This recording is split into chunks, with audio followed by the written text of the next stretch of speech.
value the diversity, they would value the ideas. I was lucky that I got into university in Malaysia for my bachelor's, while I could not get into universities in Pakistan. And I think that was my pivot point.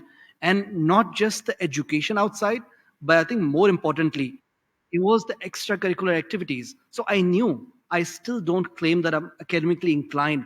I may still not be as academically inclined as most of you guys would be, but I could balance it out with the extracurricular activities. In the first semester, I was a wildlife ranger supporter. So I would go to a wildlife park every weekend, Saturdays and Sundays, 9 to 5, as the assistant for wildlife rangers in a park in Malaysia called Sunway Wildlife Zoo.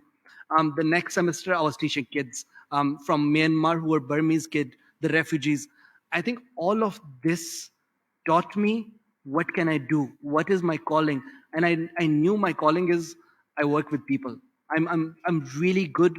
I think with the masses, I'm someone who can connect with people from, let's say, Balochistan. I'm someone who can connect with, let's say, people from the World Economic Forum. And I realized that I can be the bridge between these two haves and have nots. I think that was the pivot point. And I firmly believe, Phil, it's not just me. There are hundreds and thousands of children out there in Pakistan who have the same curiosity, much bigger drive. Unfortunately, they don't get the same level playing field. That is the unfortunate thing. If we do, we're saying Pakistan is one of the youngest countries in Asia. We have a youth bulge. But what good is this youth bulge if you're not able to give them the tools, the right skills to prosper? And I think that's something we need to ponder upon as leaders as well.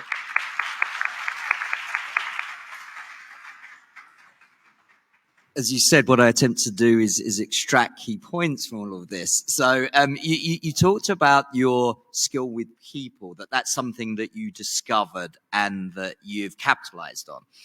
So could we coin that as embedding social emotional aptitudes in the curriculum, the ability to empathize, the ability to know oneself and manage one's behavior and communicating across diverse groups? Is that something that you would support? Definitely. So, Phil, when I did my master's from the UK in East Anglia, I went to, I think, 10 to 15 CV writing workshops. And I got to know, how do you write CVs? How do you write cover letter? How do you go for an interview? How do you shake hands? How do you talk about, all of these things, these social skills? We don't tell it to people here. I've met so many of my friends who are engineers in Pakistan. They know the technical skills, they're really good at, but they don't know the social skill. It's not like they don't know how to present themselves. It's something we don't teach at school at all. And I think this is very important given